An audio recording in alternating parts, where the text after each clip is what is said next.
은서는 재래시장 골목 어귀에서 멈춰섰다. 학원이 끝나고 보육원으로 돌아가는 길이었다.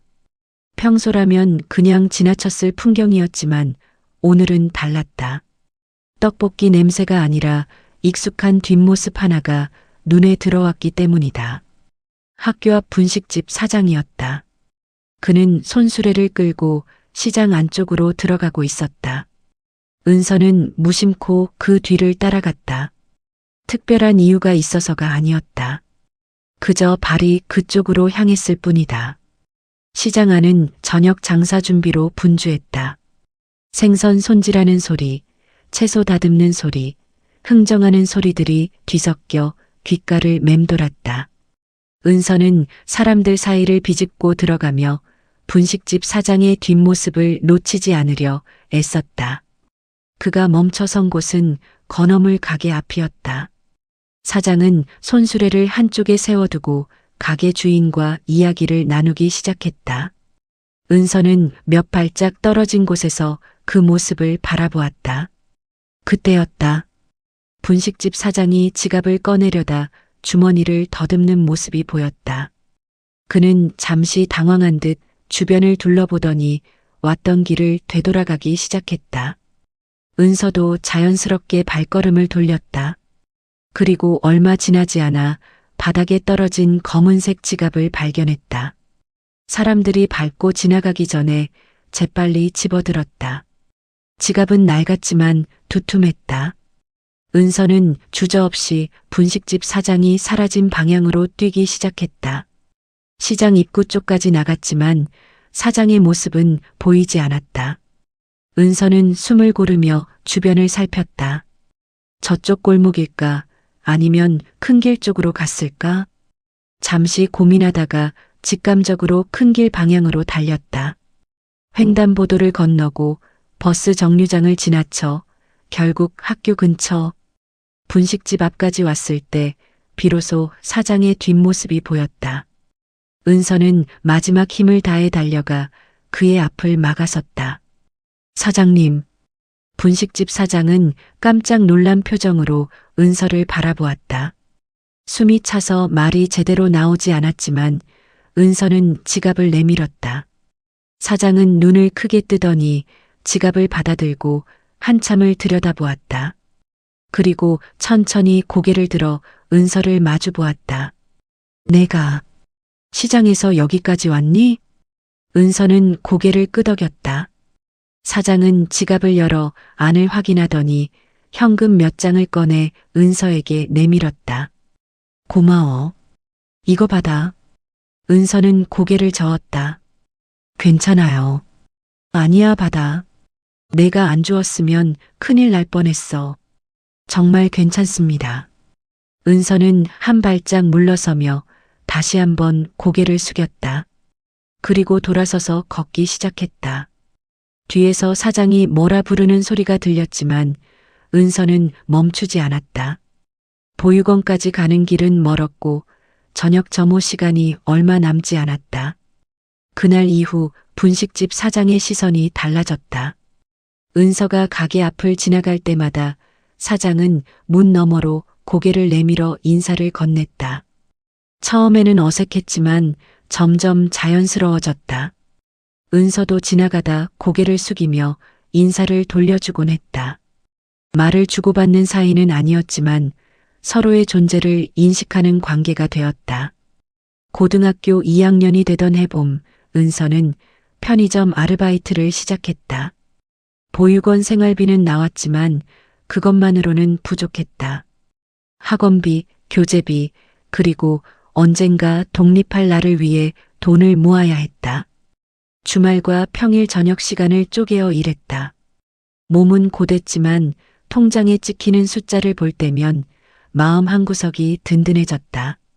아르바이트를 시작한 지 2달쯤 지났을 때 은서는 처음으로 분식집에 들어갔다. 시험 기간이라 늦게까지 도서관에 있다가 배가 고파 들른 것이었다. 가게 안에는 손님이 몇 명 없었다. 은서는 구석자리에 앉아 떡볶이 한 접시를 주문했다. 사장은 은서를 알아보고 잠깐 놀란 표정을 지었지만 아무 말 없이 주방으로 들어갔다. 떡볶이가 나왔고 은서는 조용히 먹기 시작했다. 매콤한 양념이 입안에 퍼지면서 하루의 피로가 조금씩 풀렸다.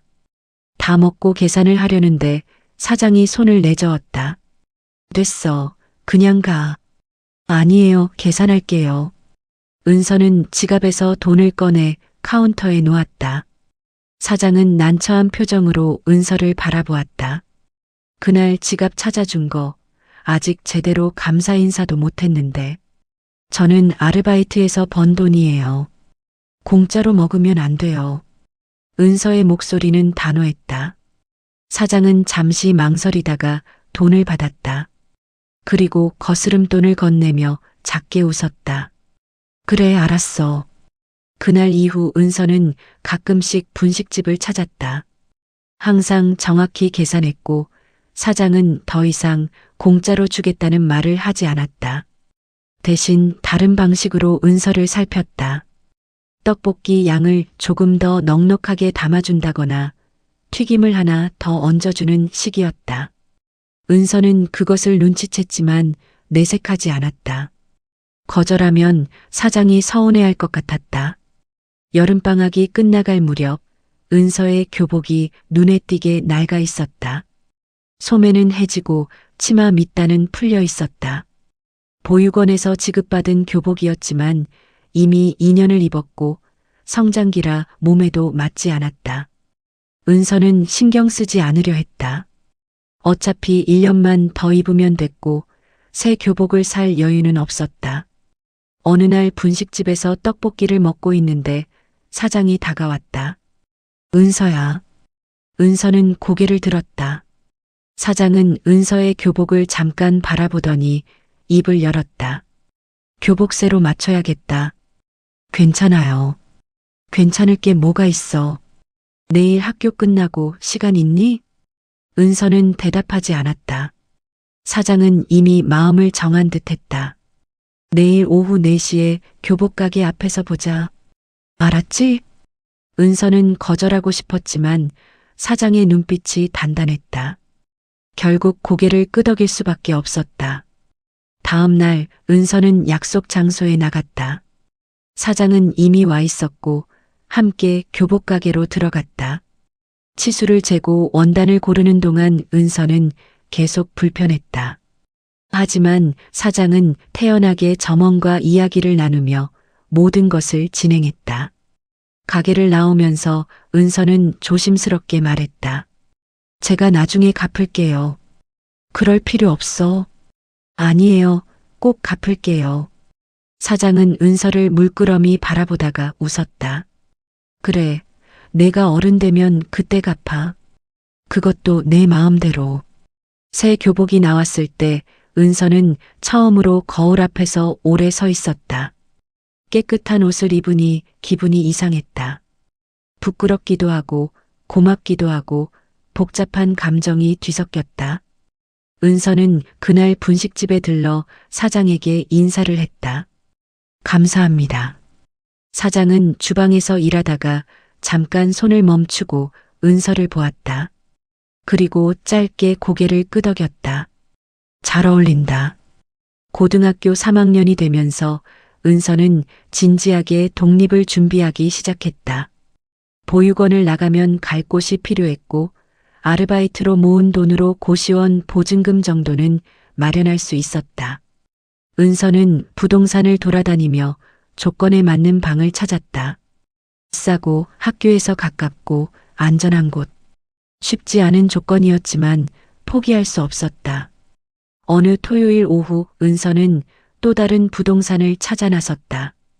그런데 골목 어귀에서 분식집 사장과 마주쳤다. 사장은 은서를 보고 멈춰섰다. 어디 가니? 부동산 좀 보러요. 혼자? 은서는 고개를 끄덕였다. 사장은 잠시 생각하더니 말했다. 같이 가자. 괜찮아요. 혼자 할 수 있어요. 알아. 내가 혼자 못할 게 뭐가 있겠어. 그래도 어른이 하나 있으면 낫지. 은서는 더 이상 거절하지 않았다.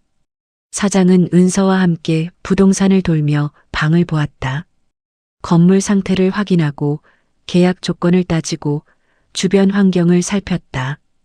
은서 혼자였다면 미처 보지 못했을 것들이었다. 세 곳을 돌아본 끝에 학교에서 도보 15분 거리에 있는 고시원을 계약했다. 좁았지만 깨끗했고 관리도 잘 되어 있었다. 계약서에 도장을 찍고 나오는 길 사장이 물었다. 언제 들어갈 거니? 다음 주요. 짐은 많니? 많지 않아요. 그래도 혼자 옮기긴 힘들겠다. 도와줄 사람 있어? 은서는 대답하지 못했다. 사장은 더 묻지 않았다. 그리고 일주일 뒤 은서가 고시원으로 이사하는 날 사장이 트럭을 몰고 나타났다. 보육원 앞에 차를 세우고 기다리고 있었다.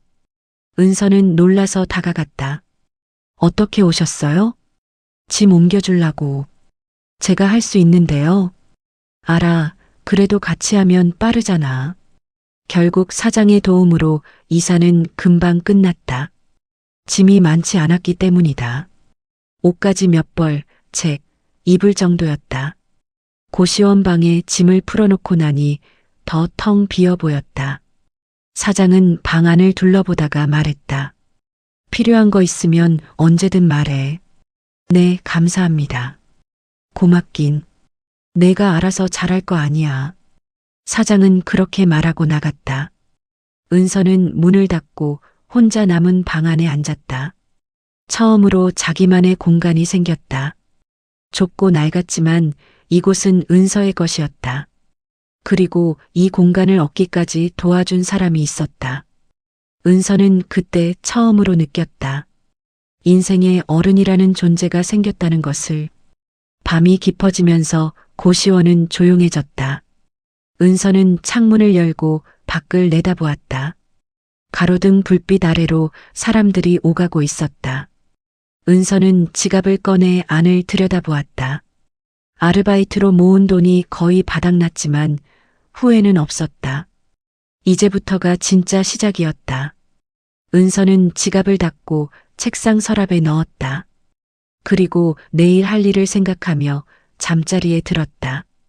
대학 입학을 앞둔 겨울, 은서는 합격 통지서를 들고 분식집을 찾았다. 문을 열고 들어서자 따뜻한 김이 얼굴을 감쌌다. 손님은 많지 않았고 사장은 주방에서 무언가를 손질하고 있었다. 은서는 평소처럼 구석자리에 앉아 떡볶이를 주문했다. 사장이 주방에서 나와 물수건을 건네주다가 은서의 손에 든 봉투를 보았다. 그게 뭐니? 은서는 잠시 망설이다가 봉투를 꺼내 보였다. 사장은 내용을 확인하고 환하게 웃었다. 합격했구나. 축하한다. 감사합니다. 어느 과야? 사회복지학과요. 사장은 고개를 끄덕이며 주방으로 들어갔다. 잠시 후 떡볶이와 함께 튀김이 가득 담긴 접시가 나왔다. 은서가 당황해하자 사장이 말했다.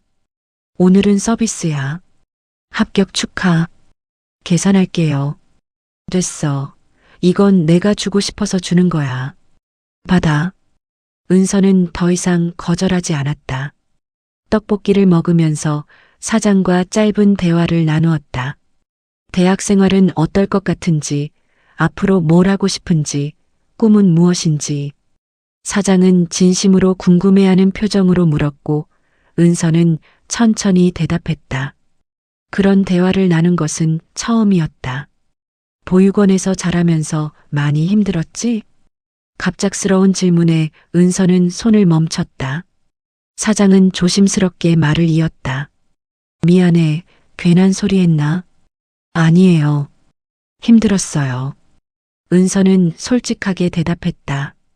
거짓말할 필요가 없었다. 그래도 내가 잘 견뎌냈잖아. 대단해. 견딘 게 아니라 그냥 살았어요. 다른 선택이 없었으니까. 사장은 아무 말 없이 은서를 바라보았다. 연민도 아니고 동정도 아닌 그냥 이해하는 눈빛이었다. 은서는 그 시선이 불편하지 않았다. 오히려 편안했다. 사장님은 왜 저한테 잘해주세요? 은서가 먼저 물었다. 사장은 잠시 생각하더니 대답했다. 처음 지갑 찾아줬을 때부터 내가 어떤 아이인지 알 것 같았어. 그냥 내버려 두면 안 될 것 같았달까? 불쌍해서요? 아니, 불쌍해서가 아니야. 내가 혼자 너무 많은 걸 감당하고 있는 것 같아서. 은서는 고개를 숙였다. 목이 메는 것 같았지만 참았다. 사장은 자리에서 일어나며 말했다. 천천히 먹어. 오늘은 시간 걱정 안 해도 돼. 그날 은서는 분식집에 1시간 넘게 앉아 있었다. 떡볶이를 다 먹은 뒤에도 자리를 뜨지 않았다. 사장은 아무 말 없이 은서가 있게 내버려뒀다. 가끔 손님이 들어오면 응대하고 주방에서 요리하고 그렇게 시간이 흘렀다. 은서는 그 공간이 따뜻하다고 느꼈다. 처음으로 어디 가고 싶지 않다는 생각이 들었다. 대학에 들어간 뒤에도 은서는 분식집을 자주 찾았다. 처음엔 한 달에 한두 번이었지만 점점 횟수가 늘어났다. 시험 기간에는 거의 매일 들렀다. 공부하다가 머리가 복잡하면 분식집에 가서 떡볶이를 먹으며 생각을 정리했다. 사장은 은서를 볼 때마다 반갑게 맞아줬고 가끔 새로운 메뉴를 만들면 은서에게 먼저 먹어보라고 권했다. 이거 오늘 만들어 본 건데 어때? 맛있어요. 진짜? 너 입맛이 까다로운데. 까다롭지 않아요. 아니야, 넌 맛없으면 표정에 다 나와. 은서는 웃었다. 사장도 따라 웃었다. 그런 식으로 둘은 조금씩 가까워졌다. 어느 봄날 오후 은서가 분식집에 갔을 때 낯선 남자가 주방에서 일하고 있었다. 젊은 남자였고 사장과 닮은 구석이 있었다. 은서는 자리에 앉아 메뉴판을 보고 있는데 그 남자가 다가왔다. 주문하시겠어요? 떡볶이 하나요. 남자는 주문을 받고 주방으로 들어갔다. 잠시 후 사장이 주방에서 나와 은서를 보고는 환하게 웃었다. 은서 왔구나. 우리 아들 봤지? 아들이요? 응, 오늘부터 여기서 일 좀 배우기로 했어. 나중에 물려줄 생각이거든.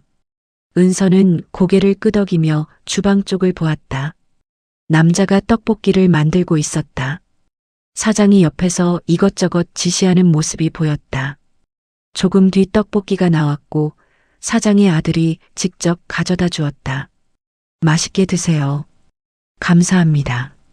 남자는 잠깐 은서를 보다가 주방으로 돌아갔다.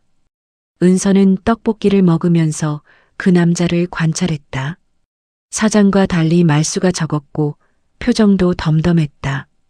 하지만 일하는 모습은 꼼꼼했다. 재료를 다루는 손놀림이 조심스러웠고 주방 정리도 깔끔하게 했다. 다음 주에 다시 분식집에 갔을 때도 그 남자가 있었다. 이번에는 사장 없이 혼자 가게를 지키고 있었다. 은서가 들어서자 남자가 고개를 들었다. 어서 오세요. 사장님은요? 잠깐 볼일 보러 나가셨어요. 곧 오실 거예요. 은서는 자리에 앉아 떡볶이를 주문했다. 남자는 능숙하게 떡볶이를 만들어 가져다 주었다. 맛은 사장이 만든 것과 거의 같았다. 은서가 먹고 있는데 남자가 다가와 앞에 섰다. 저기, 혹시 은서 맞죠? 은서는 고개를 들었다. 남자가 조심스럽게 말을 이었다. 어머니한테 얘기 많이 들었어요. 고등학생 때 지갑 찾아준 거, 교복 맞춰준 거, 고시원 구할 때 같이 가준 거. 아, 네. 저는 현수라고 해요. 잘 부탁드려요. 현수는 손을 내밀었다. 은서는 잠시 망설이다가 그 손을 잡았다. 악수는 짧았지만 현수의 손은 따뜻했다. 저야말로요. 그날 이후 은서는 현수와도 자주 마주쳤다. 처음엔 서먹했지만 시간이 지나면서 자연스러워졌다. 현수는 은서가 어떤 환경에서 자랐는지 이미 알고 있었다. 사장이 미리 말해준 듯했다. 하지만 현수는 그것에 대해 특별히 언급하지 않았다. 그저 손님 대하듯 대했고 가끔 농담을 던지기도 했다. 떡볶이 맵기 조절 가능한데 혹시 더 맵게 드실래요? 아니요, 이 정도면 돼요. 어머니가 은서 씨는 원래 맵게 먹는다고 하셨는데. 그건 예전 얘기예요. 아, 그렇구나. 입맛이 바뀌셨나 보네요. 그런 식으로 짧은 대화를 주고받았다. 은서는 현수가 편했다. 어색하게 잘해주려 하지도 않았고 그렇다고 무시하지도 않았다. 적당한 거리를 유지하면서도 친절했다. 여름방학이 시작되고 얼마 지나지 않아 사장이 편찮아졌다. 감기가 심해져서 며칠간 가게 문을 닫았다. 은서는 그 소식을 듣고 분식집으로 달려갔다. 문은 닫혀 있었고 안에서 불빛만 새어나왔다. 은서가 문을 두드리자 현수가 나왔다. 은서 씨? 사장님 괜찮으세요? 지금 집에서 쉬고 계세요. 열이 좀 있어서요. 많이 아프세요? 병원 다녀오셨는데 약 먹고 쉬면 괜찮아지실 거래요. 은서는 안도의 한숨을 쉬었다. 현수가 물었다. 혹시 시간 있으세요? 네. 그럼 잠깐만 기다려주세요. 현수는 안으로 들어가더니 비닐봉지 하나를 들고 나왔다. 안에는 죽과 반찬이 담겨 있었다. 이거 어머니한테 갖다 드릴 건데 같이 가실래요? 은서는 고개를 끄덕였다. 둘은 함께 사장의 집으로 향했다. 분식집에서 걸어서 10분 거리였다. 작은 빌라 2층이었다. 현수가 문을 열고 들어가며 말했다. 어머니, 은서 씨 왔어요. 안에서 사장의 목소리가 들렸다. 은서가 들어오라고 해. 은서는 신발을 벗고 안으로 들어갔다. 사장은 거실 소파에 누워 있었다. 얼굴이 상기되어 있었고 목소리도 평소와 달랐다. 은서를 보고 일어나려 하자 은서가 손을 내저었다. 괜찮으세요? 그냥 누워 계세요. 미안하다. 이런 모습 보여서. 아니에요. 많이 아프세요? 괜찮아. 감기일 뿐이야. 현수가 주방으로 가서 죽을 데우기 시작했다. 은서는 사장 옆에 앉아 이야기를 나눴다. 병원에서 뭐라고 했는지, 약은 잘 먹고 있는지, 불편한 건 없는지. 사장은 은서의 걱정에 미안해하면서도 기뻐하는 것 같았다. 내가 이렇게까지 신경 써줄 줄 몰랐어. 당연한 거예요. 고마워, 은서야. 현수가 죽을 가져왔고 은서는 사장이 먹는 것을 도왔다. 숟가락으로 떠서 입에 넣어주고 물도 따라주었다. 사장은 처음엔 혼자 먹겠다고 했지만 은서가 고집을 부려서 결국 받아들였다. 죽을 다 먹은 뒤 사장은 다시 누웠고 은서는 이불을 덮어주었다. 푹 쉬세요. 금방 나으실 거예요. 그래, 고마워. 은서와 현수는 조용히 집을 나왔다. 밖은 어둑어둑해지고 있었다. 현수가 먼저 입을 열었다. 어머니가 은서 씨를 많이 아끼시는 것 같아요. 저도 사장님을 많이. 은서는 말을 끝맺지 못했다. 현수는 은서를 보며 미소 지었다. 알아요. 어머니도 그거 아실 거예요. 둘은 함께 걸으면서 이런저런 이야기를 나눴다. 현수는 대학을 졸업하고 회사에 다니다가 그만뒀다고 했다. 어머니 혼자 가게 하시는 게 힘들어 보여서 돕기로 했다고. 은서는 그 말을 듣고 현수라는 사람을 조금 더 이해하게 됐다. 효자시네요. 효자까진 아니고 그냥 당연한 거죠. 당연하지 않아요. 쉬운 결정 아니었을 텐데. 은서 씨도 쉬운 선택만 한 건 아니잖아요.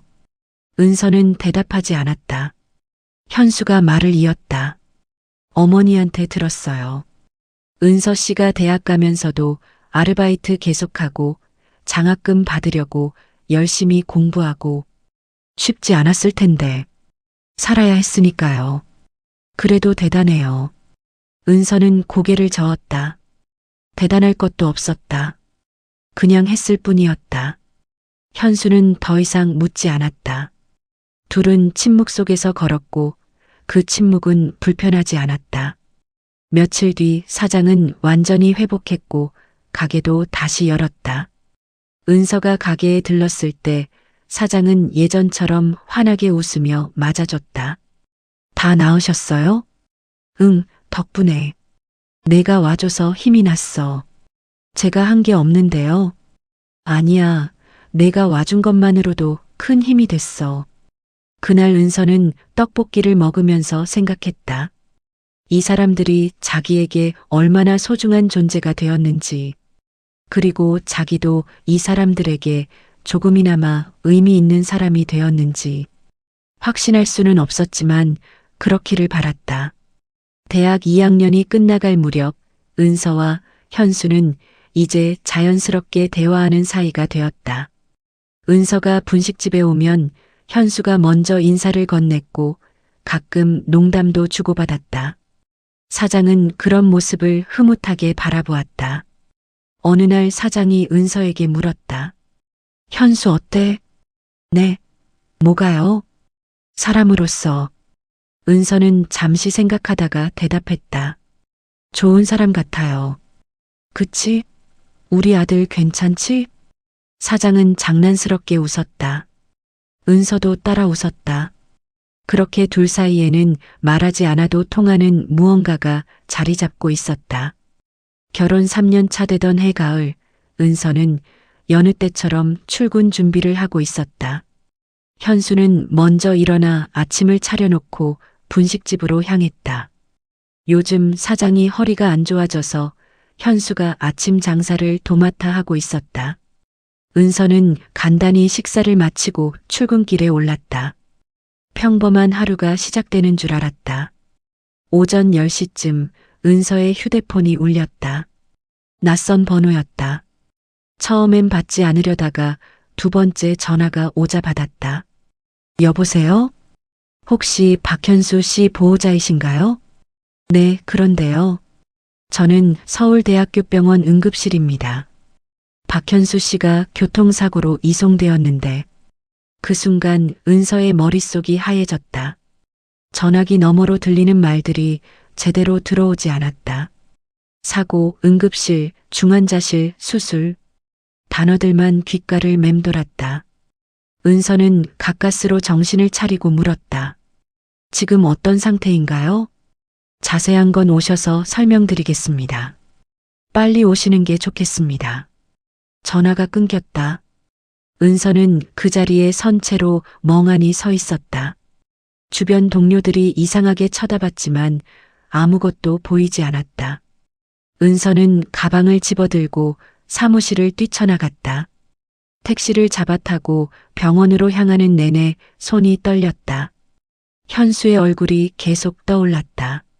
아침에 웃으며 나간 모습, 어제 저녁 함께 텔레비전을 보던 모습, 지난주 손을 잡고 산책하던 모습. 병원에 도착해 응급실로 뛰어갔다. 간호사에게 박현수를 찾는다고 하자 의사가 나왔다. 의사의 표정은 무거웠다. 보호자분이시죠? 네, 제 남편 어떻게 됐어요? 환자분이 출근길에 트럭과 충돌 사고를 당했습니다. 현재 중환자실에 계시고요. 상태가 좋지 않습니다. 얼마나 안 좋은데요? 의사는 잠시 망설이다가 말했다. 최선을 다하고 있습니다만 각오는 하셔야 할 것 같습니다. 은서의 다리에 힘이 풀렸다. 벽에 기대지 않았다면 주저앉았을 것이다. 의사가 계속 설명했지만 귀에 들어오지 않았다. 그저 현수를 보고 싶다는 생각뿐이었다. 지금 볼 수 있나요? 중환자실이라 면회 시간이 정해져 있습니다. 오후 2시에 10분간 가능합니다. 은서는 고개를 끄덕였다. 의사가 자리를 떠나고 은서는 복도 의자에 주저앉았다. 시계를 봤다. 11시였다. 3시간을 기다려야 했다. 은서는 그때 문득 사장 생각이 났다. 분식집에서 일하고 계실 것이다. 아직 아무것도 모르실 것이다. 은서는 떨리는 손으로 전화를 걸었다. 은서야, 무슨 일이야? 사장의 목소리가 평소처럼 밝았다. 은서는 입을 열었다가 목이 메었다. 한참 만에 겨우 말을 꺼냈다. 어머니, 현수가, 응? 현수가 왜? 사고가 났어요. 전화 너머로 무언가 떨어지는 소리가 들렸다. 사장이 다급하게 물었다. 어디야? 지금 어디 있어? 서울대병원 응급실이요. 금방 갈게. 전화가 끊겼다. 은서는 전화기를 내려다보다가 고개를 떨구었다. 눈물이 나올 것 같았지만 참았다. 아직 울 때가 아니었다. 현수를 봐야 했다. 그 전까지는 버텨야 했다. 30분쯤 지났을 때 사장이 달려왔다. 앞치마도 벗지 않은 채였다. 숨을 헐떡이며 은서를 찾았고 은서가 일어서자 달려와 붙잡았다. 현수는? 현수 어떻게 됐어? 중환자실에 있어요. 오후 2시에 볼 수 있대요. 얼마나 다쳤는데? 은서는 의사가 한 말을 그대로 전했다. 사장은 듣는 내내 고개를 저었다. 믿고 싶지 않다는 표정이었다. 말을 다 듣고 나서 사장은 벽에 기대섰다. 은서가 팔을 잡아 의자에 앉혔다. 어머니, 앉으세요. 아니야, 괜찮아. 앉으세요. 사장은 결국 의자에 앉았다. 두 사람은 나란히 앉아 아무 말도 하지 못했다. 복도는 사람들로 붐볐지만 둘에겐 아무것도 들리지 않았다. 시간만 천천히 흘러갔다. 오후 2시가 되자 간호사가 나와서 불렀다. 은서와 사장은 함께 중환자실로 들어갔다. 수많은 기계에 둘러싸인 현수가 침대에 누워 있었다. 눈은 감겨 있었고 온몸에 붕대가 감겨 있었다. 은서는 그 모습을 보고 다리가 휘청했다. 사장이 은서를 붙잡았다. 은서야. 은서는 침대 옆으로 다가갔다. 현수의 손을 잡았다. 차가웠다. 은서는 그 손을 꽉 쥐었다. 현수야, 나야. 은서야. 대답이 없었다. 기계 소리만 규칙적으로 울렸다. 은서는 현수의 얼굴을 들여다봤다. 붕대 사이로 보이는 얼굴은 창백했다. 은서는 다른 손으로 현수의 머리를 쓰다듬었다. 괜찮아질 거야. 금방 나을 거야. 사장도 침대 반대편에 서서 현수를 내려다봤다. 눈물이 볼을 타고 흘러내렸다.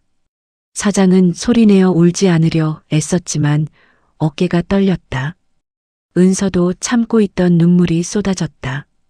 둘은 현수를 사이에 두고 말없이 울었다. 10분이 지나 간호사가 나가라는 신호를 보냈다. 은서는 현수의 손을 놓기 싫었지만 어쩔 수 없었다. 천천히 손을 떼고 중환자실을 나왔다. 복도로 나온 뒤에도 한참을 그 자리에 서 있었다. 은서야, 앉자. 사장이 은서를 이끌어 의자에 앉혔다. 은서는 고개를 떨구고 손으로 얼굴을 가렸다. 사장이 은서의 등을 쓰다듬었다. 울어, 참지 마. 은서는 그제야 소리내어 울었다. 복도에 사람이 많았지만 상관없었다. 울음을 참을 수가 없었다. 사장도 함께 울었다. 두 사람은 한참을 그렇게 앉아 있었다. 다음 날 의사가 수술이 필요하다고 했다. 성공 확률은 반반이었다. 은서는 동의서에 서명했다. 수술은 6시간이 걸렸다. 은서와 사장은 수술실 밖에서 기다렸다. 물 한 모금 마시지 않고 앉아 있었다. 사장은 중간중간 기도를 했고 은서는 그저 현수 생각만 했다. 수술이 끝나고 의사가 나왔다. 피곤한 얼굴이었다. 수술은 잘 끝났습니다. 하지만 아직 안심할 수 없습니다. 이틀이 고비입니다. 깨어날 수 있나요? 최선을 다하겠습니다. 의사는 그 말만 남기고 떠났다. 은서는 그 자리에 주저앉았다. 사장이 은서를 일으켜 세웠다. 은서야, 힘내. 어머니, 현수가 이겨낼 거야. 우리 아들 강해. 은서는 고개를 끄덕였다. 그렇게 믿고 싶었다. 하지만 이틀 뒤 현수는 깨어나지 못했다. 의사는 더 이상 할 수 있는 게 없다고 했다. 은서는 그 말을 듣고도 믿지 않았다. 매일 중환자실에 들어가 현수에게 말을 걸었다. 현수야, 일어나.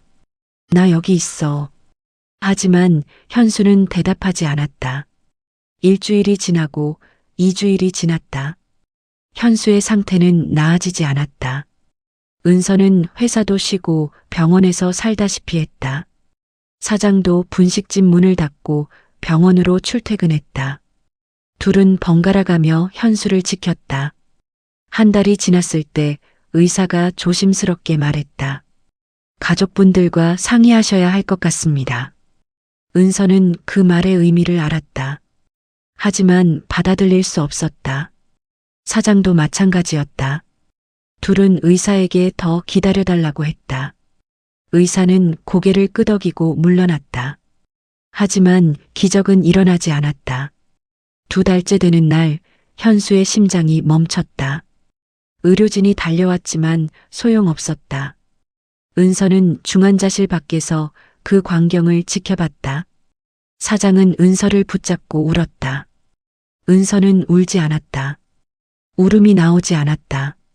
그저 멍하니 서 있을 뿐이었다. 현수가 떠난 뒤 은서와 사장은 장례를 치렀다. 사람들이 왔다 갔다. 위로의 말들이 쏟아졌다. 하지만 아무것도 위로가 되지 않았다. 장례를 치르는 동안 은서는 한 번도 울지 않았다. 사장이 걱정스러운 눈으로 바라봤지만 은서는 괜찮다고만 했다. 장례를 마치고 집으로 돌아왔을 때 비로소 현실이 느껴졌다. 현수가 없는 집, 현수의 옷, 현수의 신발, 현수의 흔적들. 은서는 거실 소파에 앉아 멍하니 벽을 바라봤다. 그때 사장이 찾아왔다. 은서야, 문 열어. 은서는 일어나 문을 열었다. 사장이 들어와서 은서를 안았다. 울어, 은서야. 참지 마. 그제야 은서의 눈에서 눈물이 쏟아졌다. 억눌렀던 감정이 터져나왔다. 은서는 사장의 품에서 목 놓아 울었다. 사장도 함께 울었다. 두 사람은 한참을 그렇게 서서 울었다. 며칠 뒤 사고 관련 문제들이 하나씩 드러나기 시작했다. 가해자 측과 합의해야 했고 장례 비용도 처리해야 했다. 그리고 사장의 병원비가 남아 있었다. 사고 당시 현수와 함께 있던 사장도 크게 다쳐서 몇 달간 입원 치료를 받았었다.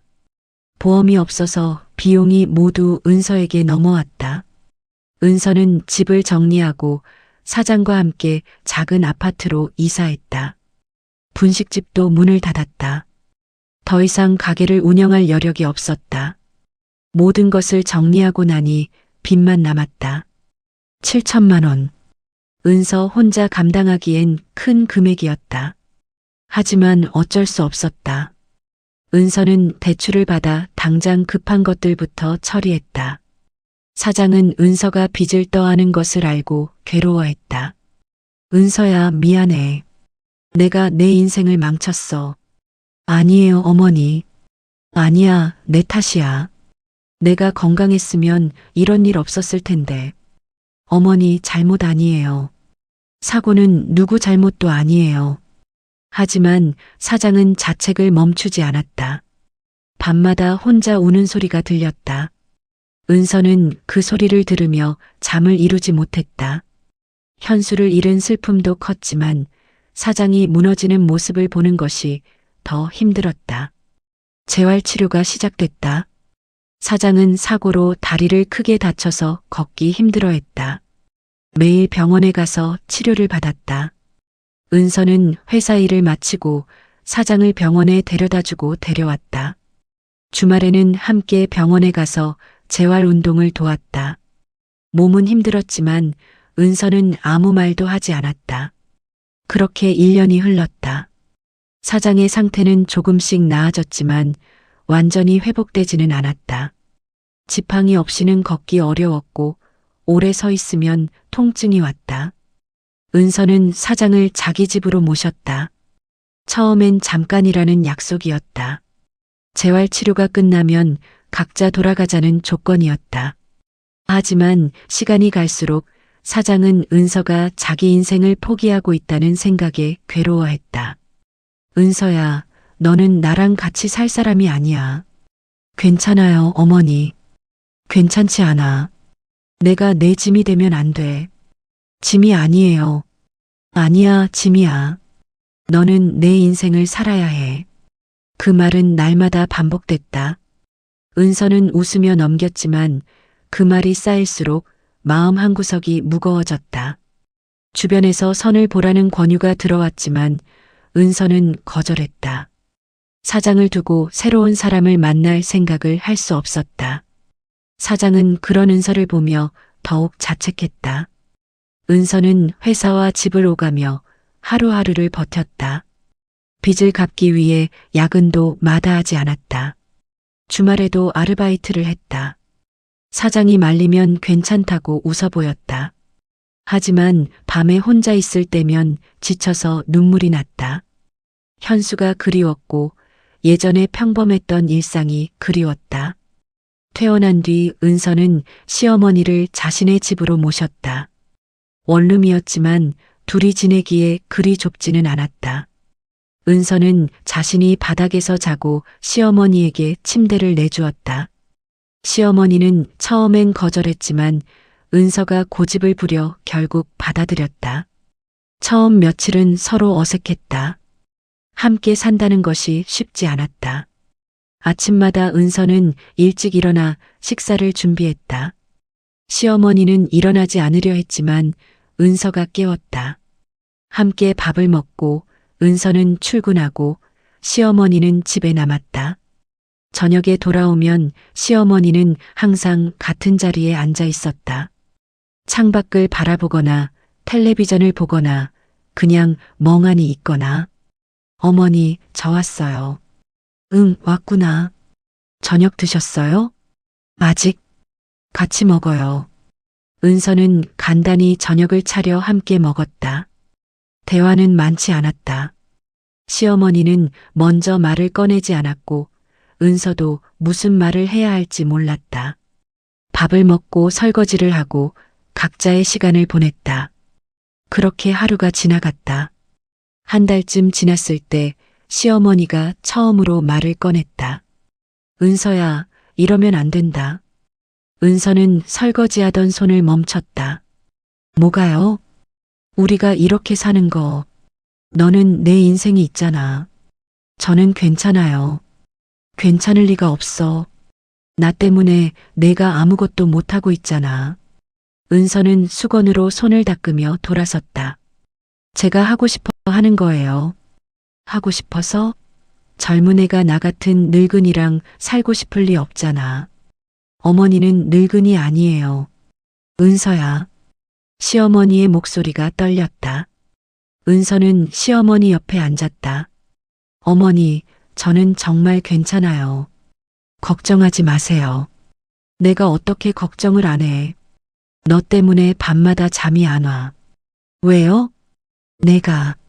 나 때문에 내 인생을 포기할까봐. 은서는 시어머니의 손을 잡았다. 포기하는 거 아니에요. 그냥 함께 사는 거예요. 함께 사는 게 아니야. 내가 나를 돌보는 거지. 그럼 어때요? 어머니도 저 많이 돌봐주셨잖아요. 시어머니는 고개를 저었다. 눈가가 붉어졌다. 그건 달라. 난 어른이었고 너는 아이였어. 당연한 일이었어. 저도 이제 어른이에요.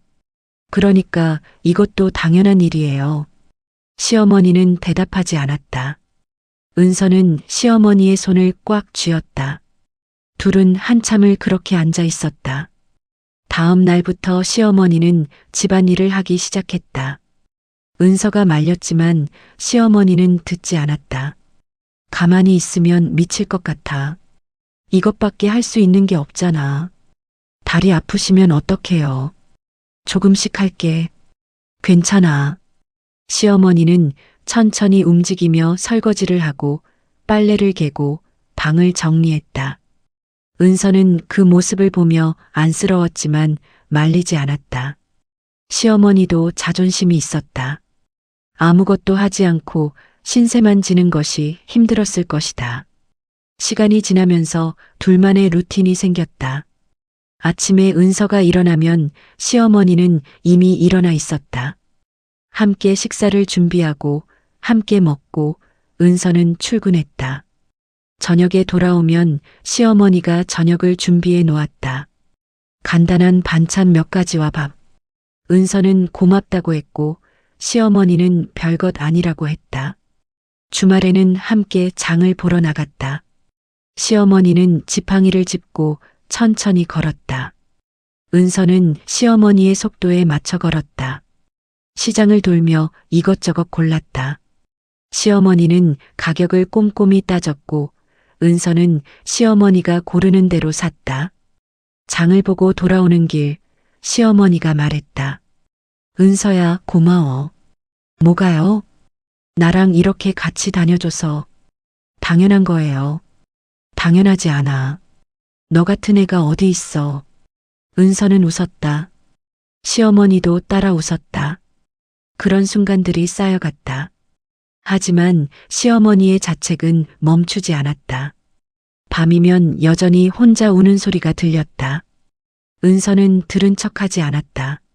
시어머니도 은서가 듣지 못하게 조용히 울었다. 둘 다 서로를 배려하며 슬픔을 숨겼다.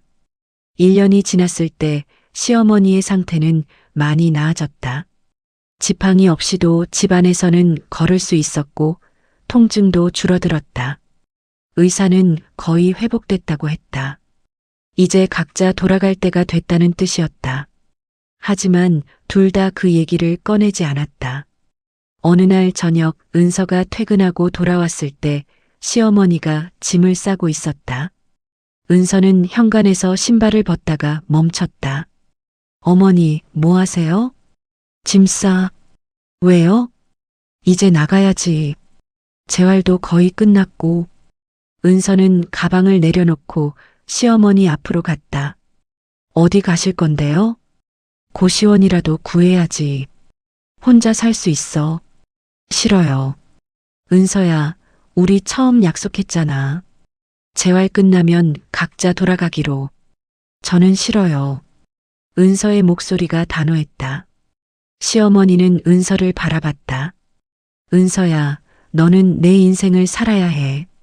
나 같은 늙은이랑 평생 살 수는 없어. 왜 없어요? 저는 어머니랑 살고 싶은데. 안 돼. 너는 새로운 사람 만나야 하고 결혼도 해야 하고. 결혼 안 할 거예요. 무슨 소리야? 넌 아직 젊잖아. 상관없어요. 저는 어머니랑 살 거예요. 시어머니는 고개를 저었다. 손에 들고 있던 옷을 내려놓고 은서의 손을 잡았다. 은서야, 내 말 들어. 난 내 짐이 되고 싶지 않아. 어머니는 짐이 아니에요. 아니야, 짐이야. 내가 있으면 너는 아무것도 못해. 그럼 어머니 없으면 제가 뭘 할 수 있는데요? 시어머니는 대답하지 못했다. 은서가 말을 이었다. 저한테 어머니밖에 없어요. 어머니 가시면 저 혼자예요. 아니야, 너는 친구들도 있고. 친구는 가족이 아니에요. 저한테 가족은 어머니뿐이에요. 시어머니의 눈에 눈물이 고였다. 은서도 눈물이 났다. 둘은 서로를 붙잡고 울었다. 미안해, 은서야. 내가 내 인생을 망쳤어. 아니에요. 어머니가 제 인생을 만들어주셨어요. 그날 밤 시어머니는 짐을 다시 풀었다. 둘은 아무 말 없이 각자의 자리로 돌아갔다. 하지만 그 뒤로 시어머니는 더 이상 나가겠다는 말을 하지 않았다. 2년이 더 지났다. 은서는 여전히 회사를 다녔고 시어머니는 집을 돌봤다. 둘의 일상은 평범했다. 특별한 일도 없었고 큰 변화도 없었다. 그저 함께 사는 것만으로도 하루가 지나갔다. 그러던 어느 날 은서의 직장 동료가 소개팅을 권했다. 은서야, 이번엔 정말 괜찮은 사람이야. 한 번만 만나봐. 괜찮아. 나는 됐어. 왜? 아직도 현수 씨 생각 때문에? 그것도 있고, 집에 어머니 계셔서. 어머니? 시어머니 말하는 거야? 응. 동료는 이해할 수 없다는 표정을 지었다. 그래도 내 인생이 있잖아. 시어머니 때문에 계속 이렇게 살 거야? 뭐가 문제인데? 문제가 없긴. 넌 아직 젊잖아. 다시 시작할 수 있어. 은서는 고개를 저었다. 나는 지금도 괜찮아. 동료는 더 이상 말하지 않았다. 하지만 그런 권유는 계속됐다. 주변 사람들은 은서가 다시 만나야 한다고 했다. 시어머니와 사는 것도 이상하게 봤다. 은서는 그런 시선이 불편했지만 신경 쓰지 않으려 했다. 하지만 시어머니는 달랐다. 주변 사람들의 말을 들을 때마다 괴로워했다. 은서야, 사람들 말이 맞아. 너는 새로 시작해야 해. 저는 괜찮다니까요. 괜찮지 않아. 나 때문에 내가 이렇게 사는 거잖아. 어머니 때문이 아니에요. 제가 선택한 거예요. 선택이 아니야. 넌 어쩔 수 없어서 나랑 사는 거야.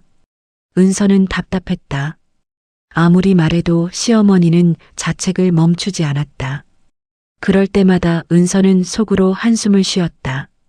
그렇게 또 1년이 지났다. 은서는 35이 됐다.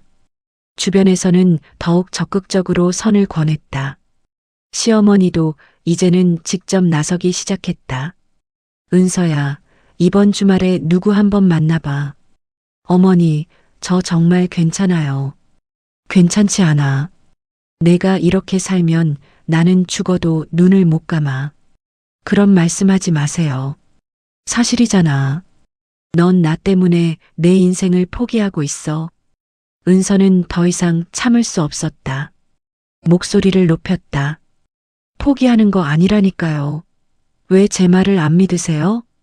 시어머니는 놀란 표정으로 은서를 바라봤다.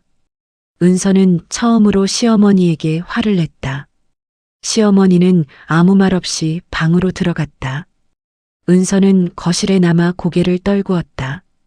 후회가 밀려왔다. 다음 날 아침 은서는 시어머니에게 사과했다. 어머니, 어제는 제가 잘못했어요.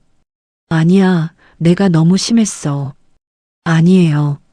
어머니 잘못 아니에요. 둘은 서로를 위로했다. 하지만 분위기는 여전히 어색했다. 며칠간 대화가 줄었다. 은서는 그 침묵이 힘들었다. 일주일쯤 지났을 때 시어머니가 다시 짐을 쌌다. 이번에는 진짜였다. 은서가 퇴근하고 돌아왔을 때 시어머니는 현관에 서 있었다. 짐 가방이 옆에 놓여 있었다. 어머니, 은서야, 나 이제 가야겠어. 어디요? 고시원 알아봤어. 다음 주부터 들어갈 수 있대. 안 돼요. 은서야, 우리 이러지 말자. 나도 힘들고 너도 힘들잖아. 저는 안 힘들어요. 거짓말 하지 마. 내 얼굴 보면 다 알아. 은서는 현관문 앞을 막아섰다. 저 안 비켜드려요. 은서야. 어머니 못 가요. 절대 못 가요. 시어머니는 한숨을 쉬었다. 은서는 눈물을 흘리며 말했다. 저한테 어른은 처음부터 끝까지 어머니 한 분뿐이었어요. 어머니 가시면 저 정말 혼자예요. 시어머니는 은서를 바라봤다. 눈물이 흘러내렸다. 은서야, 제발이요. 저 혼자 두지 마세요. 둘은 현관에서 한참을 서서 울었다. 결국 시어머니는 다시 짐을 안으로 들였다. 은서는 그 짐을 받아 방에 넣었다. 시어머니는 소파에 앉아 고개를 떨구었다. 내가 정말 너한테 짐이구나. 은서는 시어머니 옆에 앉아 손을 잡았다. 어머니는 짐이 아니에요. 제 가족이에요. 가족. 네, 가족이에요. 그러니까 제발 떠나려고 하지 마세요. 시어머니는 은서의 손을 꽉 쥐었다. 둘은 말없이 앉아 있었다. 그날 밤 시어머니는 짐을 완전히 풀었다. 그리고 다시는 떠나겠다는 말을 하지 않았다. 몇 해가 지나 은서는 38이 되었다. 회사에서는 대리에서 과장으로 승진했고 업무도 안정적이었다. 빚도 절반 이상 갚았다. 생활은 여전히 팍팍했지만 견딜만 했다.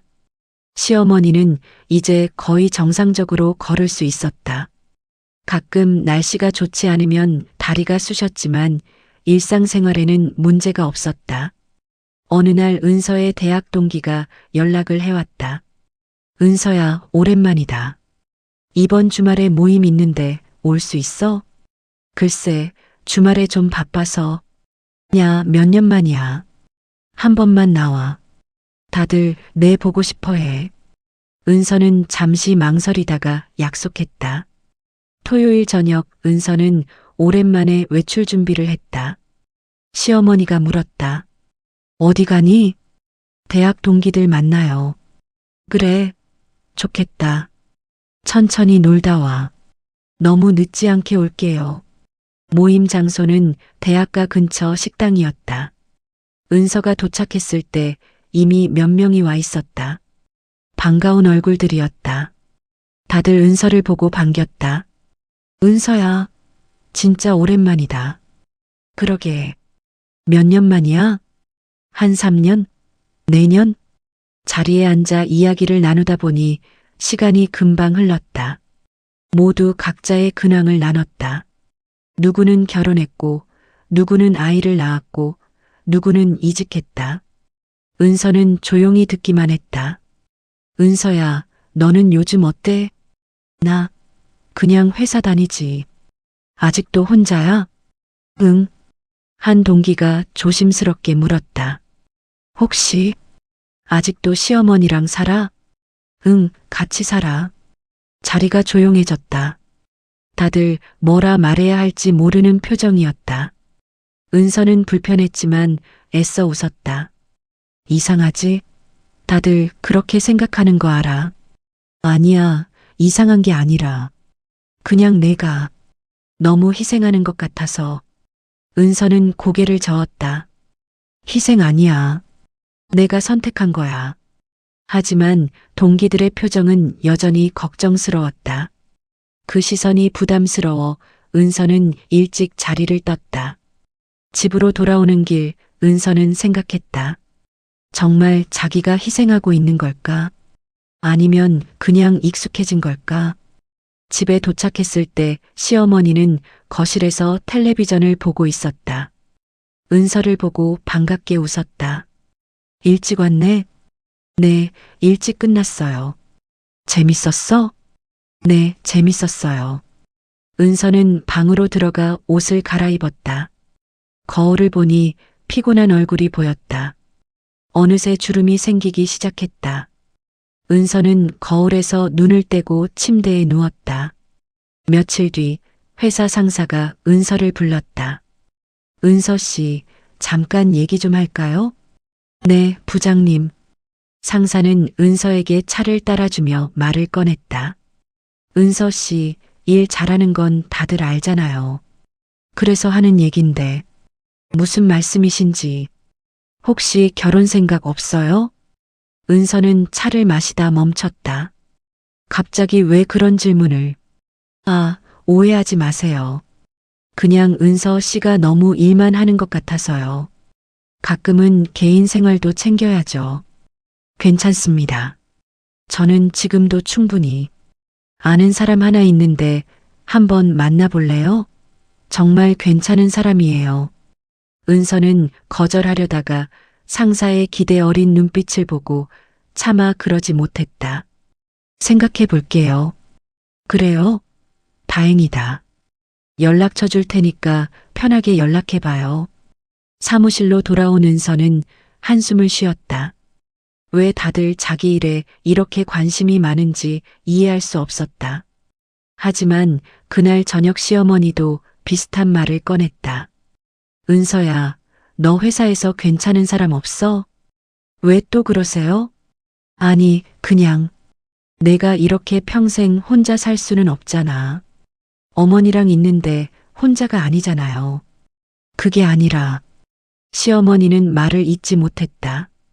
은서는 식탁을 치우며 말했다. 어머니, 저 정말 괜찮아요. 그만 걱정하세요. 하지만 시어머니의 걱정은 멈추지 않았다. 오히려 점점 심해졌다.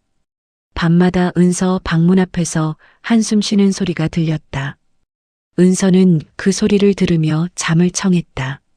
한 달쯤 지났을 때 은서는 결국 상사가 소개한 남자를 만나기로 했다. 시어머니를 안심시키기 위해서였다. 주말 오후 은서는 카페에서 그 남자를 만났다. 이름은 준호였고 같은 업종에서 일하는 사람이었다. 첫인상은 나쁘지 않았다. 안녕하세요, 은서 씨. 만나서 반갑습니다. 네, 반갑습니다. 둘은 커피를 마시며 이야기를 나눴다. 준호는 예의 바르고 차분한 사람이었다. 대화도 편했다. 은서는 오랜만에 이렇게 편하게 누군가와 이야기를 나눴다. 시간이 금방 흘렀다. 다음에 또 만나도 될까요? 준호가 조심스럽게 물었다. 은서는 잠시 망설이다가 고개를 끄덕였다. 네, 괜찮아요. 집으로 돌아오는 길, 은서는 묘한 기분이었다. 나쁘지 않았다. 아니, 오히려 좋았다. 이런 감정을 느낀 게 얼마 만인지 기억도 나지 않았다. 집에 도착했을 때 시어머니가 물었다. 어땠어? 괜찮았어요. 정말? 다행이다.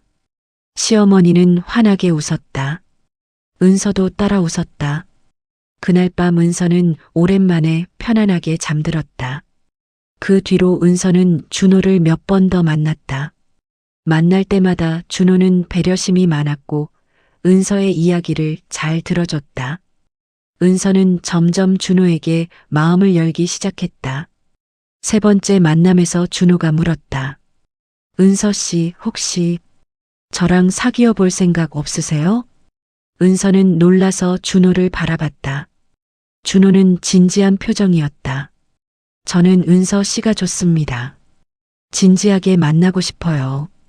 은서는 한참을 생각했다. 현수 이후 처음으로 누군가에게 마음이 흔들렸다. 하지만 동시에 두려웠다. 다시 누군가를 사랑한다는 게 또다시 잃을 수도 있다는 게. 시간을 좀 주세요. 생각해 볼게요. 네, 천천히 생각하세요. 준호는 재촉하지 않았다. 은서는 집으로 돌아와 시어머니에게 말했다. 어머니, 그 사람이 사귀자고 했어요. 시어머니는 기뻐하며 물었다. 그래, 뭐라고 했어? 생각해 보겠다고 했어요. 은서야, 좋은 기회야. 놓치지 마. 그런데, 왜? 어머니는 어떻게요? 시어머니는 은서를 똑바로 바라봤다. 무슨 소리야? 나는 걱정하지 마. 하지만, 은서야, 너는 내 행복을 찾아야 해. 나 때문에 망설이지 마. 은서는 고개를 숙였다. 시어머니가 은서의 손을 잡았다. 은서야, 내 말 들어. 넌 충분히 나한테 잘해줬어. 이젠 내가 행복할 차례야. 그날 밤 은서는 잠을 이루지 못했다. 행복과 의무 사이에서 고민했다. 준호와 함께하고 싶었지만 시어머니를 두고 갈 수 없었다. 며칠을 고민한 끝에 은서는 준호에게 연락했다. 준호 씨, 만나서 얘기할 수 있을까요? 네, 언제든요. 다음 날 저녁 둘은 다시 카페에서 만났다. 은서는 준호 앞에 앉아 천천히 말을 꺼냈다. 준호 씨, 제가 말씀드릴 게 있어요. 네, 말씀하세요. 저는 지금 시어머니랑 살고 있어요. 준호는 고개를 끄덕였다. 알고 있어요. 부장님한테 들었습니다. 그리고 만약 우리가 결혼하게 된다면 저는 시어머니랑 계속 같이 살고 싶어요. 준호는 잠시 놀란 표정을 지었다. 은서가 말을 이었다. 시어머니는 제게 유일한 가족이에요. 그분을 두고 갈 수 없어요. 준호는 한참을 생각하더니 물었다. 그게 조건인가요? 네. 시어머니와 함께 사는 게 싫으면 저랑 결혼할 수 없다는 거죠? 네, 죄송해요. 준호는 커피잔을 들었다 내려놓았다. 표정이 복잡했다. 솔직히 말씀드리면 쉽지 않은 조건이에요. 알아요. 시어머니와 함께 산다는 게 생각해 봐야 할 일이 많거든요. 은서는 고개를 끄덕였다. 예상했던 반응이었다. 시간을 드릴게요. 천천히 생각하세요. 은서 씨는 정말 그게 아니면 안 되나요? 네, 저는 어머니를 두고 갈 수 없어요. 준호는 한숨을 쉬었다. 알겠습니다. 생각해 볼게요. 그날 이후 준호에게서 연락이 오지 않았다. 일주일이 지나고 2주일이 지났다. 은서는 답을 알고 있었다. 준호는 거절한 것이다. 은서는 실망했지만 이해했다. 누가 시어머니와 함께 살고 싶겠는가. 한 달쯤 지났을 때 준호에게서 마지막 문자가 왔다. 은서 씨, 죄송합니다. 많이 고민했는데 제가 받아들이기 힘들 것 같아요. 은서 씨를 좋아하는 건 변함없지만 시어머니와 함께 사는 건 자신이 없습니다. 미안합니다. 은서는 문자를 읽고 전화기를 내려놓았다. 예상했던 일이었지만 마음 한구석이 허전했다. 시어머니가 물었다. 준호 씨한테 연락 왔어? 네. 뭐래? 은서는 잠시 망설이다가 대답했다. 안 되겠대요. 시어머니의 얼굴이 어두워졌다. 왜? 무슨 문제라도? 어머니랑 같이 사는 게 부담스럽대요. 시어머니는 고개를 떨궜다. 은서가 말했다. 괜찮아요. 별로 안 좋아했어요. 거짓말. 내 표정 보면 다 알아. 진짜예요. 괜찮아요. 하지만 시어머니는 믿지 않았다. 그날 밤부터 시어머니는 또다시 짐을 싸기 시작했다. 은서가 말렸지만 시어머니는 듣지 않았다. 은서야, 이번엔 정말 가야겠어. 안 돼요. 안 될 게 뭐가 있어. 나 때문에 내가 결혼도 못하잖아. 결혼 안 해도 돼요. 안 돼. 넌 행복해야 해. 은서는 시어머니 앞을 막아섰다. 저는 지금도 행복해요. 거짓말하지 마. 진짜예요. 어머니랑 있으면 행복해요. 시어머니는 고개를 저었다. 눈물이 흘러내렸다. 은서야, 제발. 나 좀 보내줘. 싫어요. 왜 이렇게 고집을 부려? 은서도 눈물을 흘리며 말했다. 어머니랑 같이 살 수 없다면 저는 결혼하지 않을 거예요. 시어머니는 은서를 바라봤다. 뭐라고? 저한테 어른은 처음부터 끝까지 어머니 한 분뿐이었어요. 어머니 없는 결혼은 의미가 없어요. 시어머니는 은서를 끌어안았다. 둘은 한참을 그렇게 서서 울었다. 며칠 뒤 시어머니는 짐을 풀었다. 그리고 아무 말 없이 밥을 지었다. 저녁을 먹으며 시어머니가 말했다. 은서야. 네. 고마워. 뭐가요? 나 같은 늙은이를 가족으로 생각해줘서. 은서는 시어머니의 손을 잡았다. 어머니, 저야말로 고마워요. 저를 가족으로 받아줘서. 시어머니는 웃었다. 은서도 따라 웃었다. 그게 두 사람이 서로를 놓지 않겠다는 마지막 합의였다. 그날 밤 은서는 창문을 열고 밖을 내다봤다. 별이 보였다. 은서는 현수를 생각했다. 현수라면 뭐라고 했을까? 아마도 잘했다고, 어머니를 지켜줘서 고맙다고 했을 것이다. 은서는 작게 미소 지었다. 현수야, 나 잘하고 있지? 대답은 없었다. 하지만 은서는 알고 있었다. 자기가 옳은 선택을 했다는 것을. 은서는 창문을 닫고 침대에 누웠다. 내일도 출근해야 했다. 시어머니와 함께 아침을 먹고 회사에 가고 저녁에 돌아와 함께 저녁을 먹을 것이다. 평범한 일상이지만 은서에게는 그것이 행복이었다. 여러분, 여기까지 들어주셔서 감사합니다. 이 이야기가 마음에 드셨다면 구독과 좋아요 부탁드립니다. 여러분의 응원이 저에게 큰 힘이 됩니다. 다음 이야기도 기대해 주세요. 감사합니다.